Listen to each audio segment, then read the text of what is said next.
और अगली थ्योरी तो इससे भी मस्त है, ये लिखी है एनिमे एडिट्स ने। बहुत समय पहले की बात है, हाशिरामा और मादरा के बीच 4 पैसों के लिए लड़ाई हो गई और लड़ाई के बीच Hashirama sorry I know video काफ़ी लेट है, लेकिन कहते हैं ना देर आए तो दुरुस्त आए। तो इसलिए आज मैं आपकी सारी थ्योरीज कवर करूंगा जो उनसे आपने इस वीडियो में कमेंट की थी। तो चलो शुरू करते हैं, लेकिन उससे पहले आप बताओ चैनल का नया लोगो कैसा लगा।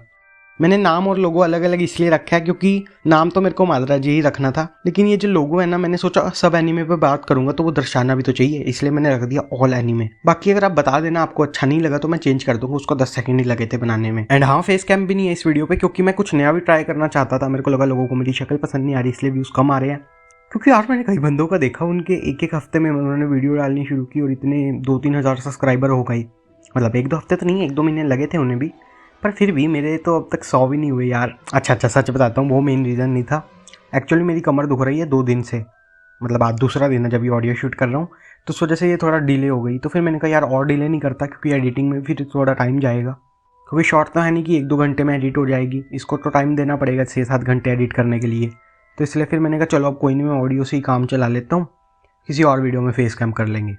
तो चलो अब फाइनली स्टार्ट करते हैं, काफ़ी बातें कर ली। तो सबसे पहला कमेंट है पोकेपीडिया 5398 का। अरे भाई इतना खतरनाक नाम। बाय द वे इनका कमेंट है हाशिरामा शायद कोई खतरनाक मिशन करते वक्त मर गया हो, और फिर ब्रैकेट में लिखा है मे बी किसी एनिमे ने उसे विलेज से दूर किया हो और उसे कहा हो मरो या विलेज को बचाओ। तो मेरे को ये थ्योरी बिल्कुल भी सही नहीं लग रही। हाँ, ये हो सकता है कि जैसे कोई पेन जैसा खतरनाक तगड़ा आदमी हो, क्योंकि उस टाइम के आदमी बड़े तगड़े थे, एटलीस्ट नारुतो के वर्ष में। उनके होकागे और आजकल के होकागे में भी काफ़ी फर्क है भाई, वो लोग काफ़ी तगड़े थे, मादरा के आसपास ही आते थे। आसपास से मेरा मतलब लगभग उसकी हाफ पावर के भी हो तो भी वो इन नॉर्मल लोगों के लिए काफ़ी ज़्यादा स्ट्रॉन्ग थे, क्योंकि तब के होकागे रियली बीस्ट होते थे। अब तो किसी को भी ठाके होकागे बना देते हैं, 106 ही ले लो। और अब तो भाई साहब जो नारुतो की जनरेशन के हैं वो तो भाई हद के नल्ले हैं, किस किस को बना दिया, 106 भी नहीं है वो तो। इस वजह से इस थ्योरी के सही होने के बहुत कम चांसेस हैं, 30-70 मान लो।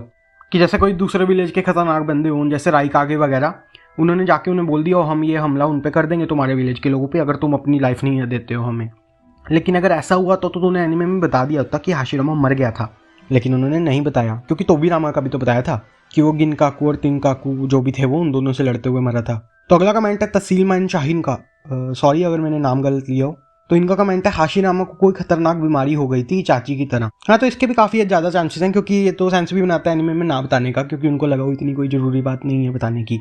तो इसका सही होने का चांस है 60-40। चलो अब अगले कमेंट की तरफ बढ़ते हैं जो कि है उचिया सास्के का। लेकिन रुको जरा, इसने ये कैसी PFP लगा रखी है।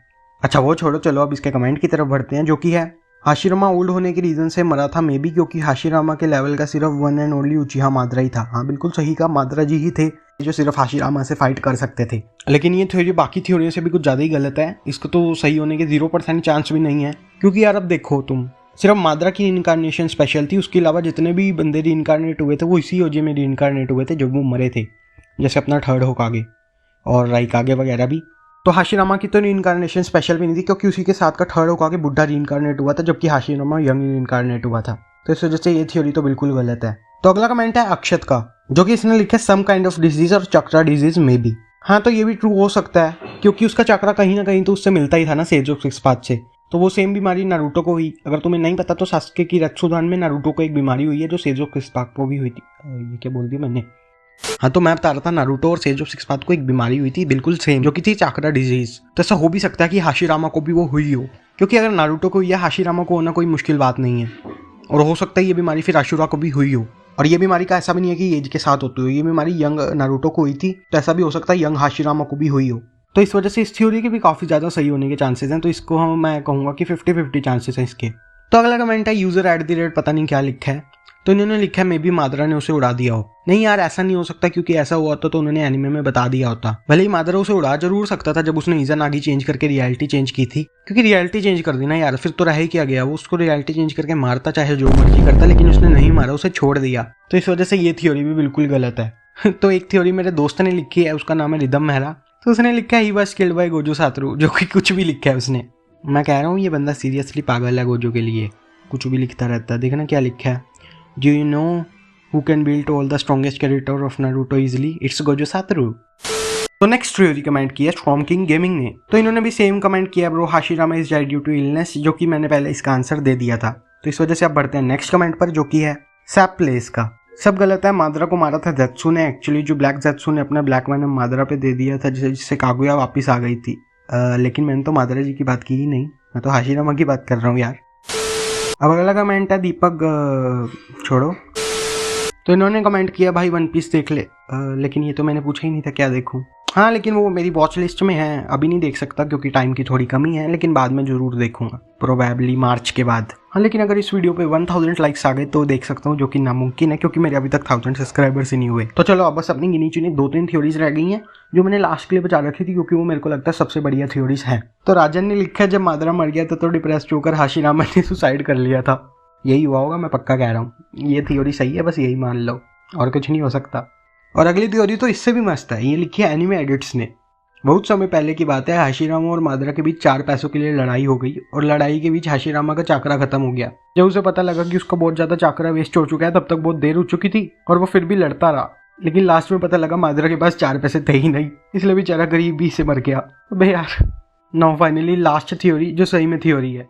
तो आज की वीडियो की बेस्ट थ्योरी लिखी है एडम ने, थोड़ी बड़ी है लेकिन कोई बात नहीं। तो इन्होंने पहला पॉइंट लिखा है हाशिरामा और मादरा की कंटिन्यूसली फाइट से हाशिरामा बहुत ज़्यादा थक गया था और उस वजह से उसका चाकरा भी बहुत कम बचा था, लेकिन we know that he is not a such a weakling who will die due to that reason. तो उसकी मौत का रीज़न था उसकी रीजनरेशन एबिलिटी। हमें पता है कि हाशिरामा बिना हैंड साइन यूज़ किए भी रीजनरेशन यूज़ कर सकता है और इस वजह से बार बार सेल रीजनरेट होने की वजह से उसकी मौत हो गई, क्योंकि बार बार रीजनरेट होने की वजह से उसके सेल इतना प्रेशर झेल नहीं पाए। और इसने ये भी लिखा जैसे सेल के जैसे पेन वाली आर्क में सुनाडे के साथ हुआ था। तो हाँ यार, ये थ्योरी काफ़ी सही है। इसने इन शॉर्ट यही बोला था कि बस हाशिरामा और मादरा की कंटिन्यूस फाइट की वजह से जो उसने बार बार अपने सेल रीजनरेट किए थे, क्योंकि उसे हैंड साइन तो यूज़ करना नहीं पड़ता कि वो खुद अपनी रीजनरेशन करेगा, वो ऑटोमेटिक है। और बार बार ऑटोमेटिक रीजनरेशन की वजह से उसके जो नए सेल्स बन रहे थे वो इतना प्रेशर सहन नहीं कर पाए और उसकी डेथ हो गई। तो हाँ यार, ये काफ़ी सही थ्योरी है, मेरे को तो लगता है इसके सही होने के चांसेस होंगे। बाकी आप बताओ आपको ये थ्योरी कैसी लगी, और ये भी बता देना फेस कैम की वीडियो आगे आए या फिर ऐसी टाइप की वीडियो जिसमें एनिमे की क्लिप पीछे चल रही हो और मीम्स वगैरह ऐड होती नहीं। तो चलो ठीक है, आज के लिए इतना ही। मैं मिलूंगा अगली वीडियो में, तब तक के लिए बाय बाय। अरे हाँ, एक क्वेश्चन तो पूछना ही भूल गया कि लॉन्ग वीडियो चाहिए या शॉर्ट वीडियो चाहिए। जैसे अब ये वीडियो कुछ ज़्यादा ही बड़ी हो गई होगी, आई थिंक एटलीस्ट 7-8 मिनट या 12-13 मिनट की हो गई होगी। तो बता देना बस इतना कि आपको 12-13 मिनट की वीडियो से कोई प्रॉब्लम नहीं है, फिर आपको बस 4-5 मिनट की वीडियो चाहिए। तो चलो ठीक है, फाइनली बाय बाय।